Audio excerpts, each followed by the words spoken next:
Há histórias que começam com amor e terminam em tragédia. E há aquelas que começam com ódio e terminam em justiça. Esta é uma história do segundo tipo, onde o veneno preparado para destruir uma inocente acabou por revelar a verdadeira natureza de quem o preparou. No ano de 1892, no interior da província do Rio de Janeiro, a fazenda dos Ipês se estendia por terras férteis que haviam enriquecido a família Albuquerque por 3 gerações. Era um império de café e cana-de-açúcar, erguido sobre o trabalho de centenas e a astúcia comercial de homens que entendiam que fortuna não se constrói apenas com suor, mas com o momento certo e conexões certas nos lugares certos. Se você quer descobrir como um simples gole de vinho pode mudar destinos para sempre, inscreva-se no canal agora e deixe nos comentários de onde está assistindo. Cada visualização nos motiva a trazer mais histórias que fazem você refletir. A casa grande da fazenda era uma construção imponente de 2 andares, com varandas amplas, sustentadas por colunas de madeira nobre e janelas altas que permitiam que o ar circulasse mesmo nos dias mais quentes do verão. Havia 18 cômodos no total, cada um decorado com móveis importados da Europa e obras de arte que atestavam o refinamento dos proprietários. Os jardins ao redor eram meticulosamente cuidados, com roseiras trazidas da Inglaterra, jasmins que perfumavam as noites e os ipês amarelos que davam nome à propriedade, florescendo de forma espetacular a cada inverno. O barão Henrique de Albuquerque havia falecido 2 anos antes, em 1890, vítima de uma pneumonia que o levou em questão de semanas. Ele tinha 62 anos quando morreu, deixando para trás um império agrícola próspero, uma viúva de 45 anos, e um filho do primeiro casamento, Diogo, que tinha 26 anos quando herdou as responsabilidades de comandar tudo aquilo que o pai havia construído. A baronesa Emília de Albuquerque era a segunda esposa do barão. Casada com ele havia apenas 5 anos quando ele faleceu. Ela era uma mulher que ainda carregava traços da beleza que a tornara desejável uma década antes. Cabelos castanhos escuros sem fios brancos graças a tratamentos caros, pele bem cuidada com cremes importados e uma figura que ela mantinha rígida através de espartilhos apertados e disciplina alimentar. Mas havia algo em seus olhos cor-de-mel que traía uma amargura profunda, uma insatisfação crônica de quem sempre sentiu que merecia mais do que recebia. Emília viera de uma família nobre decadente, com título mas sem fortuna. Seu primeiro casamento, aos 20 anos, fora com um comerciante rico, mas socialmente inferior, e ela passara 15 anos sendo sutilmente menosprezada pela aristocracia genuína por ter se casado por dinheiro. Quando ele morreu, deixando a viúva aos 35, com uma pensão generosa mas não espetacular, ela decidiu que seu segundo casamento seria diferente. Ela queria não apenas riqueza, mas também status incontestável. O barão Henrique, viúvo recente e solitário, pareceu a resposta perfeita. Mas Emília não contava com Diogo. O filho do primeiro casamento do barão era o oposto do que ela esperava encontrar. Alto e de ombros largos do trabalho físico, que insistia em fazer ao lado dos empregados, mesmo sendo o herdeiro, Diogo tinha cabelos castanhos claros despenteados pelo sol e vento, olhos azuis que observavam tudo com atenção silenciosa e uma ética de trabalho que impressionava até os capatazes mais exigentes. Ele havia estudado agronomia em São Paulo, voltando à fazenda com ideias modernas sobre rotação de culturas, tratamento justo de trabalhadores e investimento em maquinário que aumentaria a produtividade.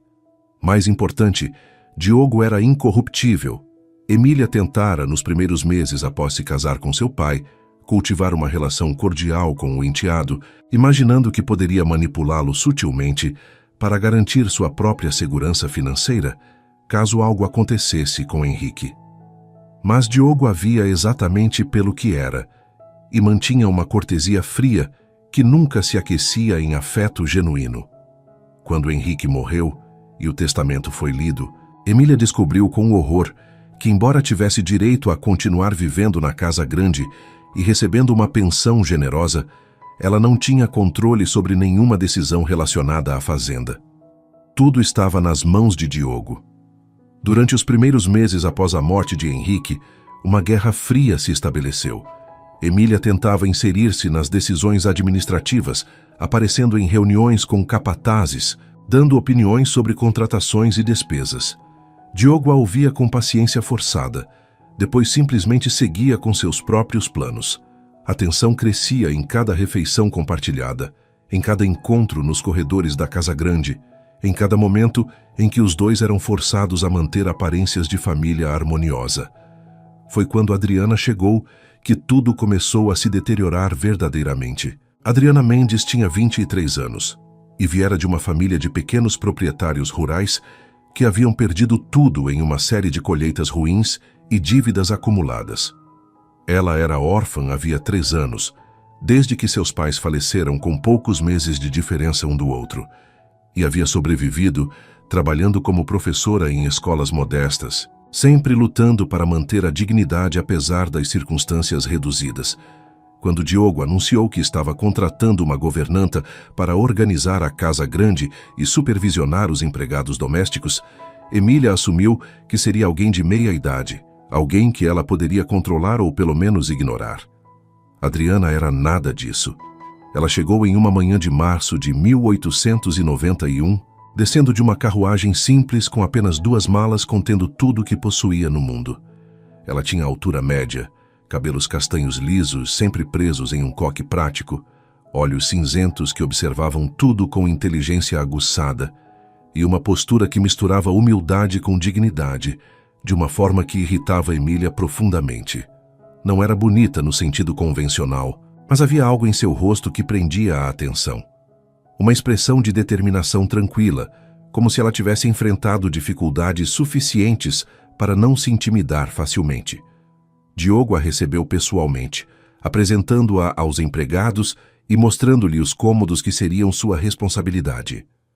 Emília observou de uma janela do 2º andar, notando como seu enteado sorria ao falar com Adriana, como seus olhos se iluminavam de uma forma que ela nunca havia visto. Algo torceu em seu estômago, uma mistura de ciúme e alarme. Ela percebeu imediatamente que Adriana não seria apenas uma governanta. Ela seria uma ameaça. Os meses seguintes confirmaram seus piores temores. Adriana provou ser excepcionalmente competente. Em 6 semanas, ela havia reorganizado completamente a gestão doméstica da Casa Grande.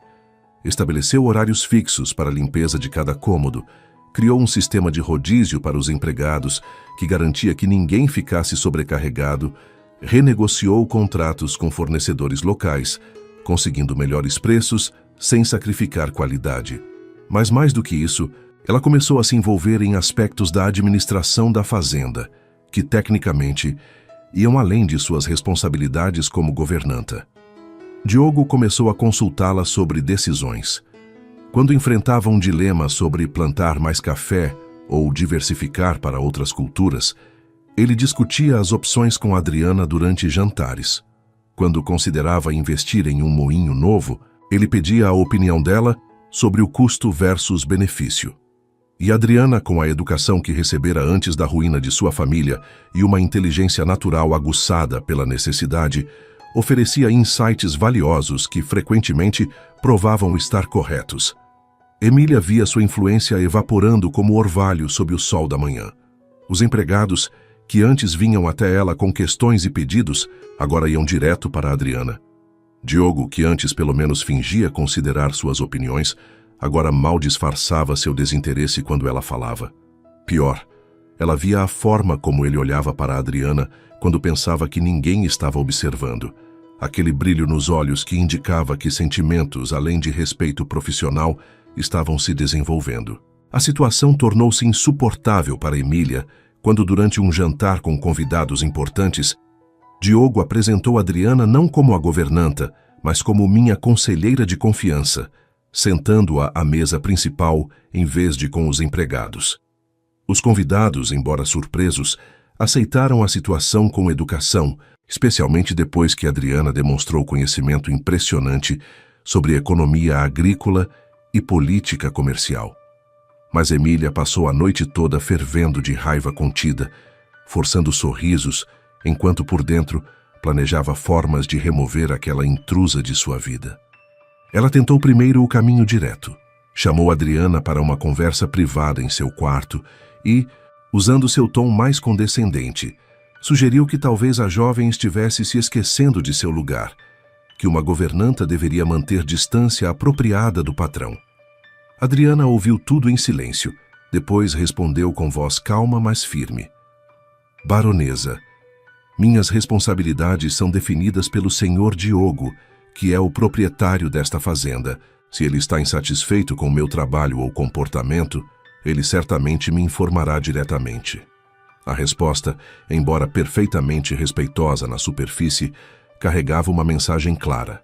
Você não tem autoridade sobre mim. Emília ficou lívida, mas não podia fazer nada. Adriana tecnicamente estava correta. Como viúva do antigo proprietário, Emília tinha status social, mas não poder administrativo real.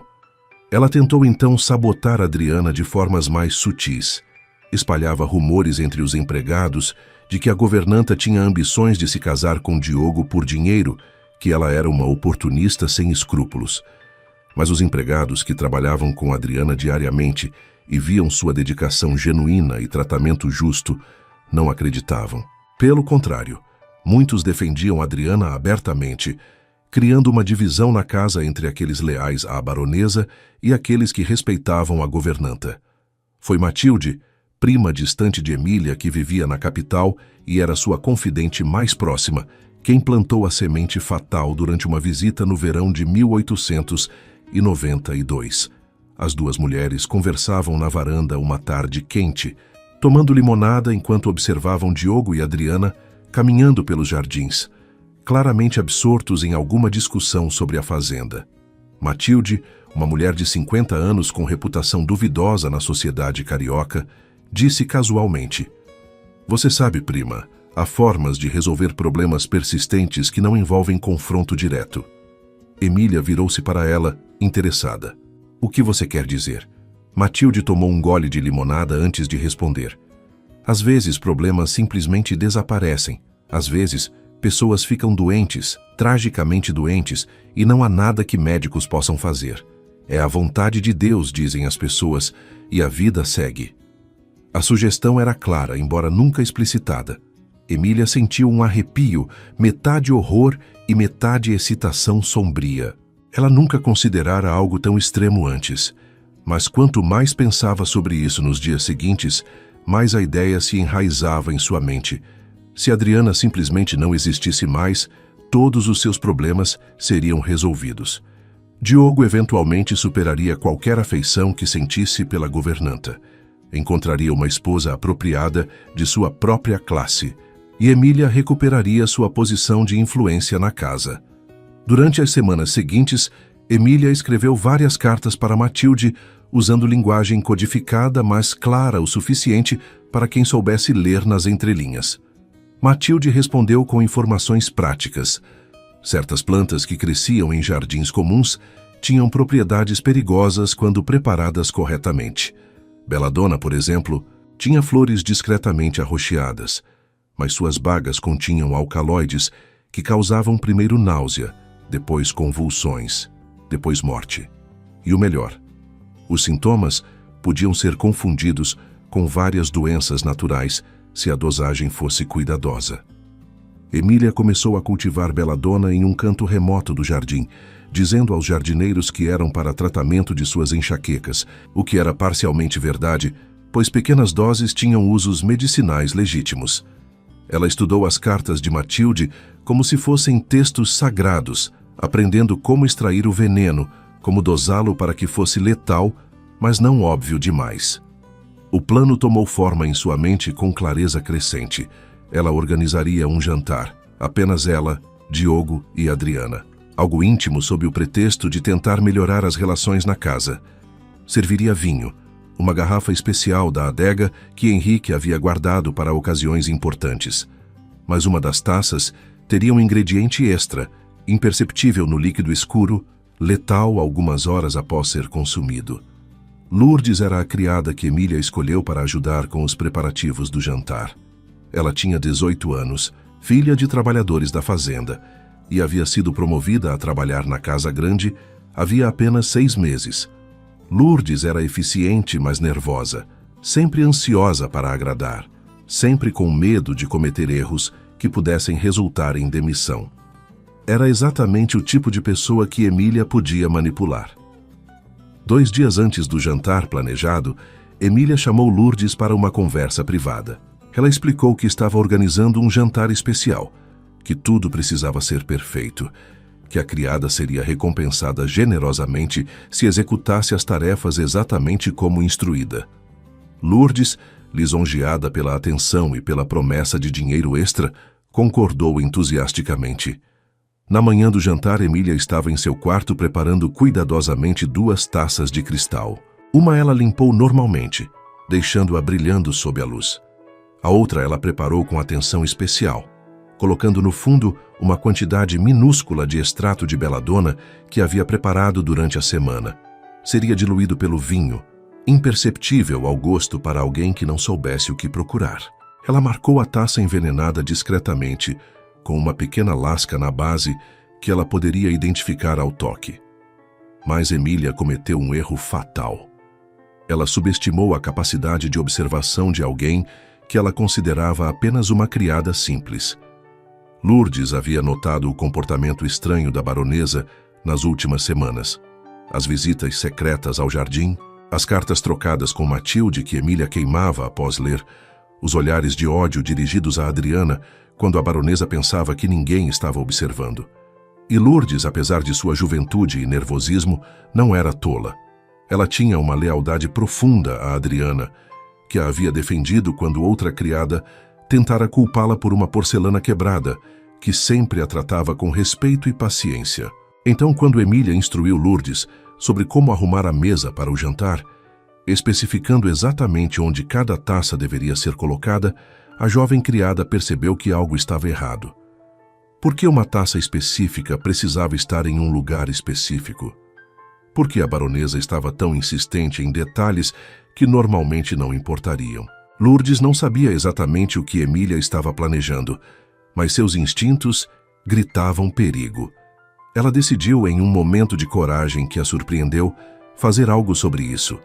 Não tinha provas, não podia acusar uma baronesa diretamente sem arriscar não apenas seu emprego, mas possivelmente sua vida. Mas podia agir de forma que, se suas suspeitas estivessem corretas, salvaria a Adriana. Quando chegou o momento de arrumar a mesa no salão de jantar menor, com Emília supervisionando de perto, Lourdes colocou as taças exatamente onde instruída. Mas depois, quando a baronesa saiu para se trocar para o jantar, Lourdes voltou rapidamente ao salão e trocou as posições das taças. A que deveria ficar na frente de Adriana foi para o lugar de Emília. A que deveria ficar na frente de Emília foi para o lugar de Adriana. Foi um ato de segundos, arriscado e corajoso, e Lourdes saiu da sala com o coração batendo tão forte que ela temia desmaiar. O jantar começou às 8 horas daquela noite de agosto. O salão estava iluminado por velas que lançavam sombras dançantes nas paredes. A mesa estava posta com a melhor porcelana, talheres de prata polidos até brilharem, e um arranjo central de rosas brancas que perfumavam o ar. Diogo chegou pontualmente, vestido de forma mais formal que o usual, claramente intrigado pelo convite súbito de sua madrasta para um jantar de reconciliação.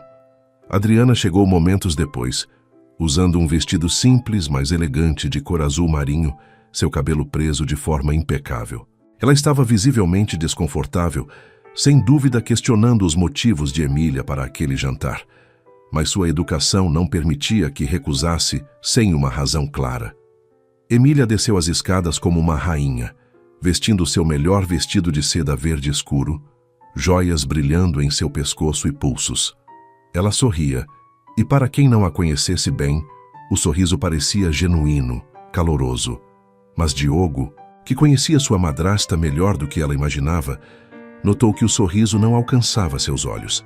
A primeira parte do jantar transcorreu com uma tensão subjacente que todos sentiam, mas ninguém mencionava. Os pratos foram servidos por Lourdes, cujas mãos tremiam visivelmente enquanto colocava cada travessa sobre a mesa. Emília, absorta em seu plano, e, na antecipação de seu sucesso, atribuiu o nervosismo da criada à pressão de servir um jantar importante. A conversa era forçada, artificial. Emília falava sobre como era importante que a família permanecesse unida, sobre como mal-entendidos podiam ser resolvidos com comunicação aberta. Diogo respondia com monossílabos educados, claramente cético sobre as intenções de sua madrasta. Adriana permanecia quase em silêncio, seus olhos cinzentos movendo-se entre os dois, tentando entender o verdadeiro propósito daquele encontro. Foi quando chegou o momento de servir o vinho que a tensão alcançou seu pico. Emília havia escolhido pessoalmente a garrafa, um tinto excepcional da adega particular de Henrique, guardado desde 1870. Ela abriu a garrafa ela mesma, um gesto incomum para uma baronesa, mas que ela justificou dizendo que queria honrar a memória de seu falecido marido, fazendo tudo de forma pessoal naquela noite especial. Ela serviu as 3 taças com cuidado, seus dedos procurando discretamente pela lasca na base da taça envenenada, para garantir que a colocasse no lugar certo. Mas quando seus dedos encontraram a marca, ela estava na posição errada. A taça marcada estava onde deveria estar a taça limpa. Emília piscou, confusa por um momento, depois decidiu que devia ter se enganado ao posicionar as taças inicialmente. Ela rapidamente ajustou, colocando a taça que acreditava estar envenenada na frente de Adriana, e as outras 2 nas posições apropriadas. O que Emília não sabia era que Lourdes havia trocado as taças. E agora, ao tentar corrigir o que pensava ser um erro, Emília, na verdade, estava garantindo que a taça envenenada ficasse exatamente onde Lourdes havia colocado, na frente da própria baronesa. Emília levantou sua taça, propondo um brinde. "A família", ela disse, seu sorriso radiante e falso. "E a novos começos." Diogo levantou sua taça sem entusiasmo. Adriana hesitou, depois fez o mesmo, ainda claramente desconfortável com toda a situação. As 3 taças tilintaram no centro da mesa. O som do cristal ecoou pelo salão silencioso como um sino de advertência, e então cada um bebeu. Emília tomou um gole generoso, seu coração acelerando não de medo, mas de antecipação. Ela observou Adriana sobre a borda de sua própria taça, vendo a jovem governanta levar o vinho aos lábios e beber. Perfeito, Emília pensou. Dentro de algumas horas Adriana começaria a sentir-se mal. Até amanhã tudo estaria terminado. E ninguém suspeitaria de nada além de uma doença súbita e trágica. O jantar continuou. Mais pratos foram servidos, conversas superficiais foram mantidas. Emília estava quase eufórica, imaginando como seria sua vida uma vez que Adriana não estivesse mais presente. Ela tomou mais vinho, vários goles, saboreando não apenas o líquido, mas o gosto de sua vitória iminente. Foi cerca de 50 minutos após o brinde que Emília começou a sentir algo estranho. Primeiro foi uma secura na garganta, uma sede que não se saciava, não importava quanto água ela bebesse. Depois veio uma sensação de calor, como se a temperatura do salão tivesse subitamente aumentado. Ela puxou seu leque, abanando-se com força crescente. Diogo notou.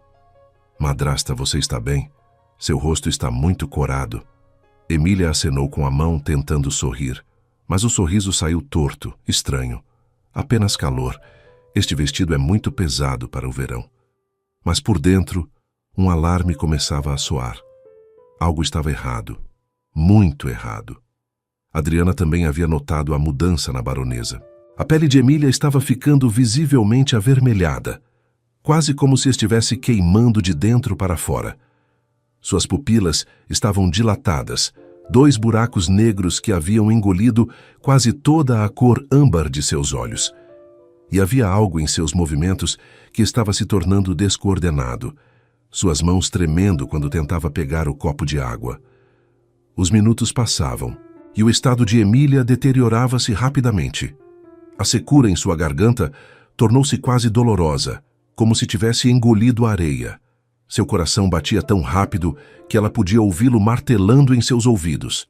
E então começaram as náuseas, ondas de enjoo que a fizeram agarrar-se à borda da mesa. Foi quando ela olhou para Adriana, ainda sentada calmamente do outro lado da mesa, claramente preocupada, mas perfeitamente saudável, que a verdade começou a penetrar a névoa crescente em sua mente. As taças. Algo havia acontecido com as taças. A governanta deveria estar doente, agonizando, não ela. Não, Emília sussurrou, a palavra saindo arrastada, sua língua de repente pesada demais em sua boca. Não, não, não. Ela tentou se levantar, mas suas pernas não obedeciam corretamente. Ela cambaleou agarrando-se ao encosto da cadeira. Diogo estava de pé instantaneamente, correndo para seu lado. O que está acontecendo? Emília! Era a primeira vez em anos que ele a chamava pelo nome em vez de madrasta. O choque eliminando formalidades. Adriana também se levantou, seu treinamento instintivo de cuidadora, acionando-se mesmo diante de alguém que claramente a desprezava. Precisamos deitá-la. Algo está muito errado. Diogo, mande buscar o Dr. Arnaldo imediatamente. Lourdes, que havia estado aguardando no corredor, entrou correndo ao ouvir a comoção. Quando viu Emília apoiada em Diogo, o rosto da baronesa vermelho como brasas, os olhos vidrados e sem foco, a jovem criada sentiu uma mistura de horror e confirmação. Suas suspeitas estavam corretas. A baronesa havia planejado envenenar alguém, e graças à troca das taças, ela havia envenenado a si mesma. Emília foi carregada para seu quarto, onde foi deitada em sua cama. Seus sintomas pioravam a cada minuto que passava. Ela começou a ter alucinações, vendo sombras se moverem pelas paredes, ouvindo vozes que não existiam. Suas mãos faziam movimentos descoordenados no ar, como se estivesse tentando agarrar algo que só ela podia ver. E através de tudo isso, ela murmurava repetidas vezes: as taças. Trocaram as taças. Não era para ser eu. Adriana, inclinada sobre a cama, tentando refrescar a testa febril de Emília, com panos úmidos, congelou ao ouvir aquelas palavras. Ela olhou para Diogo, que estava perto da janela, e viu que ele também havia ouvido. Seus olhos se encontraram em compreensão mútua e chocada. O Dr. Arnaldo Silva chegou 30 minutos depois, seu cavalo espumando de tanto galopar pela estrada escura. Ele tinha 58 anos, décadas de experiência tratando de tudo, desde ferimentos de trabalho agrícola até febres misteriosas. Mas quando examinou Emília, quando viu as pupilas dilatadas, a pele avermelhada e quente, a taquicardia severa, o delírio crescente, ele soube imediatamente o que estava vendo. Envenenamento, ele disse em voz baixa, mas firme. Por algum tipo de alcaloide, eu diria. Possivelmente beladona, dado o conjunto de sintomas. Ele olhou para Diogo com seriedade grave. Como isso aconteceu? Se ela ingeriu alguma coisa não usual? Algum chá, algum remédio? Diogo balançou a cabeça, sua mente trabalhando rapidamente. Não que eu saiba. Jantamos juntos, os três. Comemos a mesma comida, bebemos do mesmo vinho. Ele parou, memória súbita clareando como relâmpago. As taças. Ela insistiu em servir o vinho pessoalmente, e ela estava agindo estranhamente, ajustando as posições das taças na mesa. O doutor assentiu gravemente. Preciso tentar induzir vômito, remover o que puder do veneno que ainda esteja em seu estômago. Mas se já passou muito tempo, se já foi absorvido pela corrente sanguínea. Ele não precisou terminar a frase. Todos no quarto entendiam. A prognose não era boa. Enquanto o doutor trabalhava, Diogo saiu do quarto com Adriana. No corredor, iluminado apenas por lamparinas fracas, ele segurou ambas as mãos dela, sua voz urgente. Você entende o que isso significa? Ela murmurou sobre trocar taças. Ela planejou envenenar alguém naquele jantar. E dado como ela tem te tratado, como ela claramente te despreza. Ele não conseguiu terminar. A enormidade do que quase acontecera deixando-o sem palavras. Adriana estava pálida, mas sua voz era firme. Ela tentou me matar, mas algo deu errado, alguém trocou as taças. Ela olhou ao redor do corredor vazio, depois chamou em voz baixa. Lourdes, você está aí? A jovem criada emergiu das sombras perto da escada de serviço, lágrimas correndo por seu rosto. Eu sinto muito. Eu não sabia ao certo, eu só suspeitava. Mas ela estava agindo tão estranhamente, e os olhares que ela te lançava, senhorita Adriana. Eu tive medo. Então eu troquei as taças. Eu só queria te proteger. Eu não queria que a baronesa morresse. Diogo soltou as mãos de Adriana e caminhou até Lourdes. A criada recuou, esperando raiva ou acusação. Mas em vez disso, Diogo colocou suas mãos gentilmente nos ombros da jovem. Você salvou a vida de Adriana e, ao fazer isso, expôs um crime antes que fosse consumado. Você agiu com coragem extraordinária, Lourdes. Não há nada pelo que se desculpar. Dentro do quarto, Emília estava piorando apesar dos esforços do Dr. Arnaldo. As convulsões começaram, seu corpo se arqueando na cama de formas que pareciam impossíveis. Ela gritava palavras desconexas, nomes de pessoas que não estavam presentes, súplicas por perdão dirigidas a um Deus que ela parecia acreditar que a estava punindo. Foi durante um breve momento de lucidez, entre as ondas de delírio, que Emília pediu por Diogo. Quando ele entrou e se aproximou da cama, ela agarrou sua mão com força surpreendente para alguém em seu estado. As cartas, ela sussurrou, cada palavra custando um esforço imenso. Na minha escrivaninha. No compartimento secreto, Matilde. Ela me ajudou a planejar. Queime-as, por favor. Não deixe que todos saibam quão baixo eu caí. Mas Diogo balançou a cabeça, sua expressão uma mistura de piedade e determinação. Não posso fazer isso. Se você planejou o assassinato, se conspiraram juntas, isso precisa ser conhecido. A justiça precisa ser feita. Mesmo agora. Lágrimas correram dos olhos dilatados de Emília, e pela primeira vez, talvez a primeira vez genuína em anos, ela pareceu verdadeiramente arrependida. Eu só queria importar. Toda a minha vida eu fui a segunda opção, a menos favorecida, a que não era boa o suficiente. E quando finalmente tive posição, quando finalmente tive respeito, aquela garota apareceu e começou a tirar tudo de mim novamente. Eu não consegui suportar. Eu não consegui. Sua voz quebrou em soluços que rapidamente se transformaram em outra onda de convulsões. O Dr. Arnaldo trabalhou através da noite, fazendo tudo o que o conhecimento médico de 1892 permitia. Mas a belladona havia feito seu trabalho letal. A dose que Emília havia preparado era calculada para matar, e matar eficientemente. Às 4 horas da manhã, enquanto os primeiros pássaros começavam a cantar anunciando o amanhecer, Emília deu seu último suspiro.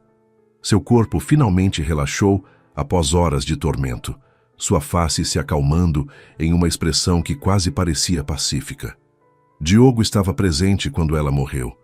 Ele segurou sua mão apesar de tudo que ela havia tentado fazer, porque no final, ela era família, e havia sido a esposa de seu pai. Quando o doutor confirmou que havia acabado, Diogo fechou os olhos dela com dedos gentis e ficou em silêncio por um longo momento. Depois, ele foi até a escrivaninha de Emília. O compartimento secreto era fácil de encontrar uma vez que você soubesse que existia. Um pequeno painel deslizante no fundo da gaveta inferior. Dentro havia uma pilha de cartas atadas com fita vermelha.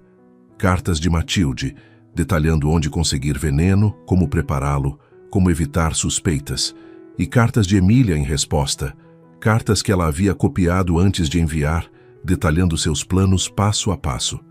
Deixe seu like se esta história está te impactando e inscreva-se para não perder o desfecho. Histórias como esta nos fazem refletir sobre as consequências de nossas escolhas. Diogo levou as cartas para seu escritório, onde Adriana e Lourdes esperavam, nenhuma das duas conseguindo dormir após os eventos da noite. Juntos, os três leram cada carta à luz das velas que piscavam, enquanto o amanhecer se aproximava. A evidência era incontestável. Emília havia planejado o assassinato frio e calculado, e apenas o acaso, na forma da coragem de uma criada jovem, havia impedido que o crime fosse consumado. "O que fazemos agora?" Adriana perguntou, sua voz cansada, mas firme. "Estas cartas incriminam não apenas Emília, mas também sua prima Matilde. Há crimes aqui que precisam responder perante a lei." Diogo concordou. "O Dr. Arnaldo já sabe que foi envenenamento. Eu não vou mentir ou encobrir a verdade. Matilde será entregue às autoridades. Quanto à reputação de Emília..." Ele pausou, olhando para as cartas. "Ela pediu que eu as queimasse, que protegesse seu nome. Mas não posso fazer isso. A verdade é mais importante que a reputação de uma morta. Nos dias seguintes, a notícia do que acontecera na fazenda dos ipês espalhou-se pela região como fogo em palha seca. A história da baronesa, que tentara envenenar sua governanta e acabara bebendo seu próprio veneno, tornou-se sensação. Jornais da capital enviaram repórteres para cobrir cada detalhe. Matilde foi presa em sua casa no Rio de Janeiro quando as autoridades apareceram com as cartas como evidência de conspiração para assassinato. Ela, eventualmente, seria julgada e condenada a 20 anos de prisão. O funeral de Emília foi um evento silencioso, assistido apenas por Diogo, alguns empregados da fazenda que sentiram obrigação de aparecer e, surpreendentemente, Adriana. Quando Diogo perguntou por que ela veio, considerando que Emília havia tentado matá-la, Adriana respondeu simplesmente: porque ela era um ser humano que perdeu seu caminho. Eu não celebro sua morte, mesmo entendendo que minha própria vida foi salva por ela. Há apenas tristeza aqui. Tristeza pelo desperdício de tudo que ela poderia ter sido se não tivesse deixado inveja e insegurança governá-la. Era uma resposta que revelava o caráter de Adriana melhor do que qualquer outra coisa poderia.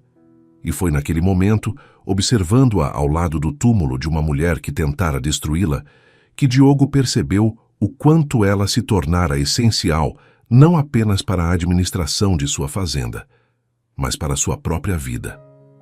2 semanas após o funeral, a vida na fazenda dos ipês começou a retornar a um ritmo, embora não fosse o mesmo ritmo de antes. Era impossível voltar ao que havia sido quando todos que viviam ali sabiam que uma tentativa de assassinato havia ocorrido sob aquele teto, quando todos entendiam quão perto a tragédia havia chegado de consumir uma inocente em vez da culpada. Diogo passou aquelas primeiras semanas revisando tudo em sua mente, repassando cada interação que tivera com Emília durante os anos de convivência. Ele se perguntava se havia sinais que deveria ter notado, momentos em que poderia ter intervindo, antes que a situação chegasse àquele ponto fatal. O Dr. Arnaldo, em uma de suas visitas para verificar se todos estavam processando o trauma adequadamente, lhe disse algo que ficou gravado. Não podemos ver dentro dos corações das pessoas, Sr. Diogo. Emília escondia sua escuridão atrás de sorrisos e formalidades.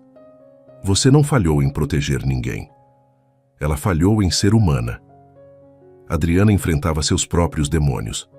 Ela acordava no meio da noite, sonhando com variações daquele jantar, onde as taças não eram trocadas, onde ela bebia o vinho envenenado e sentia seu corpo falhar. Ela sabia racionalmente que estava segura, que o perigo havia passado, mas o conhecimento de que alguém a odiara tanto, a ponto de planejar meticulosamente sua morte, deixara uma marca invisível, mas profunda. Ela começou a questionar sua própria presença na fazenda. Talvez fosse melhor partir, encontrar trabalho em outro lugar, onde sua simples existência não provocasse ódio mortal. Foi Lourdes, surpreendentemente, quem a convenceu a ficar. A jovem criada havia sido transformada pelos eventos. Ela não era mais a garota nervosa e insegura que constantemente temia cometer erros. Salvar a vida de alguém, mesmo através de um ato tão simples quanto trocar taças, havia despertado nela uma confiança que antes não existia.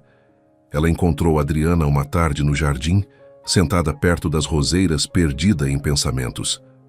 Senhorita Adriana, Lourdes disse, sentando-se ao seu lado sem pedir permissão, uma ousadia nova para ela. Se você for embora, a baronesa vence. Ela não conseguiu te matar, mas conseguiria te expulsar daqui, te fazer sentir que você não merece estar aqui. E isso seria uma mentira. Você pertence a este lugar tanto quanto qualquer um de nós. Mais até porque você fez este lugar melhor desde que chegou. Adriana olhou para a jovem com lágrimas nos olhos. Como você é tão sábia para alguém tão jovem? Lourdes sorriu. Não sou sábia. Apenas aprendi, observando você, que fazer a coisa certa vale mais do que fazer a coisa fácil. Ficar é a coisa certa.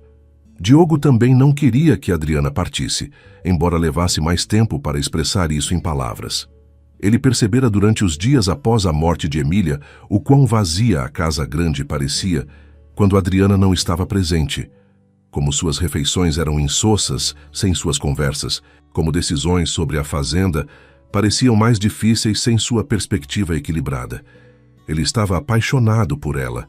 Percebeu com clareza súbita uma manhã, enquanto a observava organizando documentos em seu escritório, o sol da manhã criando um halo dourado ao redor de sua cabeça. Mas ele hesitava em declarar seus sentimentos. O timing parecia terrivelmente inadequado. Sua madrasta acabara de morrer tentando assassinar essa mesma mulher. A sociedade já estava cheia de fofocas sobre a situação. Se ele declarasse amor agora, pareceria que ele e Adriana estavam envolvidos o tempo todo, que talvez houvesse mais por trás da tentativa de assassinato de Emília do que ciúme simples. Ele não queria sujeitar Adriana a ainda mais escândalo. Então, ele esperou. Cada dia sendo uma tortura de sentimentos não ditos. Cada encontro casual no corredor, fazendo seu coração acelerar de formas que ele não experimentava desde a adolescência. Ele se tornou atencioso de maneiras pequenas, garantindo que suas flores favoritas sempre estivessem nos arranjos da casa, deixando livros que ele achava que ela apreciaria em sua escrivaninha, perguntando sua opinião sobre cada decisão importante, não porque precisava, mas porque genuinamente valorizava o que ela pensava. Adriana notava, como não poderia. Ela também sentia algo crescendo entre eles, algo que havia começado como respeito profissional e amizade, mas estava se transformando em algo mais profundo, mais assustador. Ela se permitia, em momentos privados, imaginar um futuro onde ela não era apenas a governanta, mas algo mais. Mas então a realidade se impunha. Ela era órfã sem dote, sem família, sem status social. Ele era um dos homens mais ricos da região, com linhagem que remontava a gerações. O abismo social entre eles era inegável. Os meses passaram. O verão deu lugar ao outono, e os ipês que davam nome à fazenda começaram a florescer, suas flores amarelas vibrantes transformando a propriedade em um mar de ouro. Era a estação favorita de Diogo, quando a fazenda parecia mais viva, mais bela do que em qualquer outra época do ano. Foi durante essa floração que visitantes chegaram à fazenda.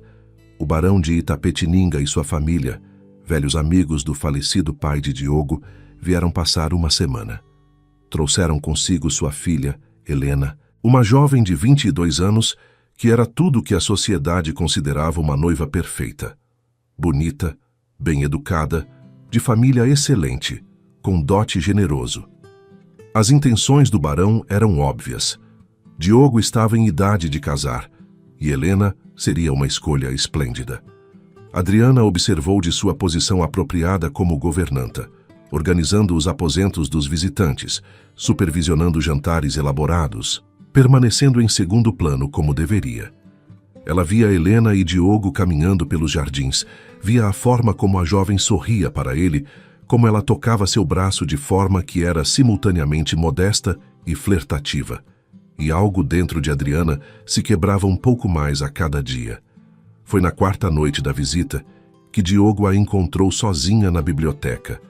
Era tarde, todos os outros haviam se retirado, mas Adriana estava fazendo inventário de mantimentos para a semana seguinte.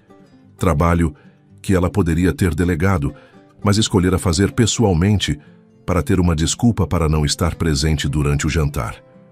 "Você está evitando os jantares", Diogo disse sem preâmbulo, fechando a porta atrás de si. Não era uma acusação, apenas uma observação. Adriana não levantou os olhos de seus papéis. "Governantas não jantam com a família e seus convidados, senhor Diogo. Eu estava voltando ao meu lugar apropriado." A formalidade no título doeu mais do que Diogo esperava. Nos últimos meses, ela havia começado a chamá-lo apenas por Diogo quando estavam sozinhos, uma intimidade pequena, mas significativa. Ouvir senhor Diogo, novamente, era como um retrocesso, um distanciamento deliberado. "Seu lugar", ele repetiu, caminhando até ficar diretamente na frente dela, forçando-a a levantar os olhos ou ser desrespeitosa. Ela levantou os olhos. "Adriana, onde você acha que é seu lugar?" Ela engoliu em seco, suas mãos apertando a pena que segurava. Eu sou a governanta desta casa. Meu lugar é garantir que tudo funcione adequadamente, que os empregados sejam supervisionados, que as necessidades da família sejam atendidas. É o que sempre foi. Diogo balançou a cabeça lentamente. Não. Você nunca foi apenas a governanta, e nós dois sabemos disso. Você é minha conselheira, minha amiga, a pessoa cuja opinião eu valorizo acima de todas as outras. E se eu for honesto, você é muito mais do que isso também. Adriana ficou de pé abruptamente, a cadeira raspando no chão de madeira. Não diga isso. Por favor, não diga coisas que não pode realmente significar. Por que você acha que não posso significar? Sua voz era baixa, intensa. Porque você acha que a diferença de classe importa mais para mim do que o conteúdo do seu caráter. Porque você assume que eu daria mais valor a um título e um dote do que a mulher que salvou esta fazenda de anos de má gestão, que trouxe luz de volta a uma casa que estava morrendo em escuridão. Helena é perfeita para você, Adriana disse, sua voz quebrando apesar de seus esforços para mantê-la firme. Ela é tudo o que você deveria querer em uma esposa. Eu sou apenas... Ela não conseguiu terminar, lágrimas finalmente transbordando, apesar de sua determinação de mantê-las contidas. Diogo fechou a distância entre eles em 2 passos, suas mãos segurando gentilmente o rosto dela, forçando-a a olhar para ele. Você é tudo.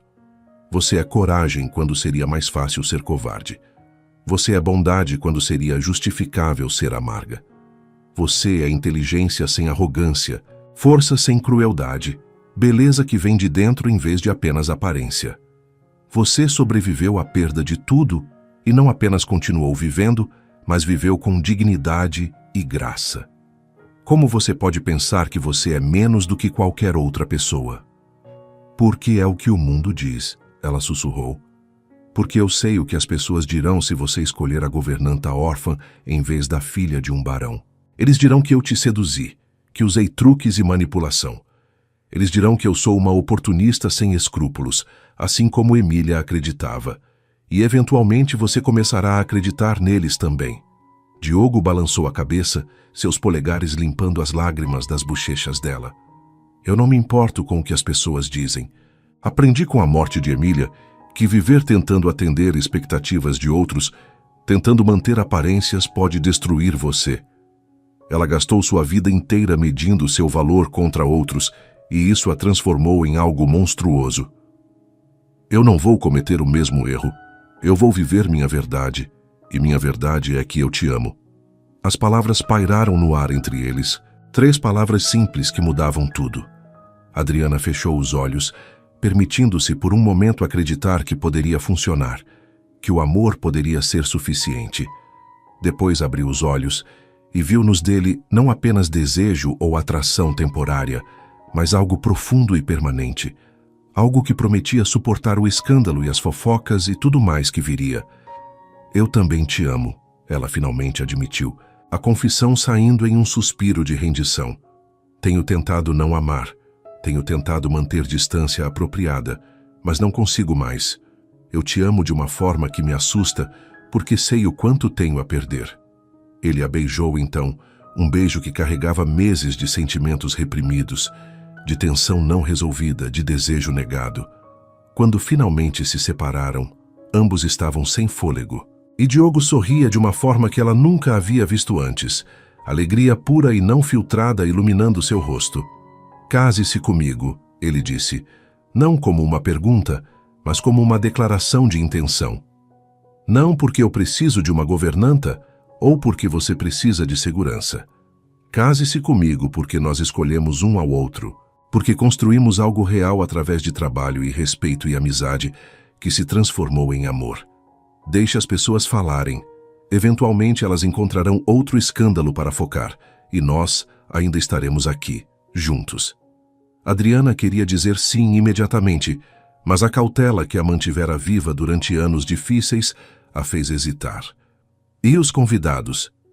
Helena, o pai dela veio aqui especificamente esperando um noivado. Diogo acenou com indiferença. Então eu o decepcionarei amanhã no café da manhã. Helena é adorável, mas ela merece alguém que a ame de verdade. Não alguém que está fingindo porque a sociedade diz que deveria. Seria cruel com ela fingir sentimentos que não existem. As pessoas vão dizer coisas terríveis sobre nós. Adriana advertiu uma última vez, precisando garantir que ele entendia completamente o que estava escolhendo. Dirão que você está desonrando a memória de seu pai, casando-se abaixo de sua classe. Dirão que eu planejei tudo desde o início, talvez até que conspirei com você contra Emília. Deixe-os dizer, Diogo respondeu com firmeza. A verdade eventualmente emerge. Levou tempo, mas a verdade sobre as intenções de Emília emergiu. A verdade sobre quem você realmente é, sobre a natureza genuína de nossos sentimentos, também emergirá. E aqueles que importam, aqueles cujas opiniões realmente valem algo, verão e entenderão. Adriana finalmente permitiu-se sorrir, o primeiro sorriso verdadeiramente feliz que ela se permitira em semanas. Então sim, se eu vou me casar com você. Não por segurança ou posição, mas porque escolho você também, porque escolho o amor, mesmo sabendo que será difícil. O anúncio no café da manhã seguinte causou exatamente o choque que Adriana havia previsto. O barão de Itapetininga ficou visivelmente ofendido. Helena pareceu mais aliviada do que magoada. E a baronesa, sua esposa, fez comentários velados sobre certas pessoas não conhecerem seu lugar. Mas Diogo permaneceu firme, explicando com cortesia, mas sem se desculpar, que havia escolhido sua noiva e esperava que, como velhos amigos da família, pudessem eventualmente aceitar sua decisão. Os visitantes partiram naquela tarde, uma semana mais cedo do que planejado. Mas antes de entrar na carruagem, Helena puxou Adriana de lado. A jovem estudou a governanta por um longo momento. Depois disse em voz baixa: "Você o ama de verdade, não é? Não é sobre o dinheiro ou o título?" Adriana acenou. "Eu o amaria se ele fosse apenas um trabalhador nos campos. O que ele possui materialmente não importa para mim." Helena sorriu e havia uma sabedoria surpreendente em alguém tão jovem. "Então você tem algo que eu nunca terei em meu casamento eventual. Meu pai me casará com alguém apropriado, e nós seremos educados um com o outro e cumpriremos nossos deveres, mas não haverá amor. Você é sortuda, mesmo que não pareça agora quando todos estão falando. Você é muito sortuda." As notícias do noivado se espalharam rapidamente pela região e além. As reações foram exatamente tão variadas quanto Adriana havia previsto. Alguns nobres locais cortaram relações sociais com Diogo, considerando sua escolha um insulto à sua classe. Outros, surpreendentemente, expressaram apoio, alguns privadamente admitindo que admiravam sua coragem de seguir seu coração em vez de convenções. Os trabalhadores da fazenda celebraram abertamente, vendo no casamento uma validação de que trabalho árduo e bom caráter podiam ser reconhecidos independentemente de nascimento. Lourdes foi promovida a primeira-dama de companhia de Adriana, um papel que ela assumiu com orgulho feroz. Ela protegia sua senhora de fofocas maliciosas, organizava os preparativos do casamento com eficiência que rivalizava a da própria Adriana, e servia como lembrança constante de que coragem em momentos cruciais pode mudar destinos. O casamento aconteceu 3 meses depois, em um dia de primavera, quando os jardins da fazenda dos Ipês estavam em seu auge de beleza. Foi uma cerimônia menor do que seria esperada para alguém da posição de Diogo. Mas cada pessoa presente estava ali por escolha genuína, não por obrigação social. O Dr. Arnaldo serviu como testemunha. A antiga governanta que havia treinado Adriana anos antes viajou da capital para comparecer, e trabalhadores da fazenda encheram os assentos traseiros da capela, seus rostos brilhando de alegria genuína. Adriana usava um vestido simples, mas elegante, que ela mesma havia costurado, branco com bordados delicados que haviam levado semanas para completar. Ela não tinha família para caminhar com ela até o altar. Então Diogo esperou no início do corredor e ofereceu seu braço, e eles caminharam juntos, uma declaração simbólica de que estavam entrando naquele compromisso como parceiros iguais. Os votos que trocaram eram tradicionais em palavras, mas revolucionários em significado.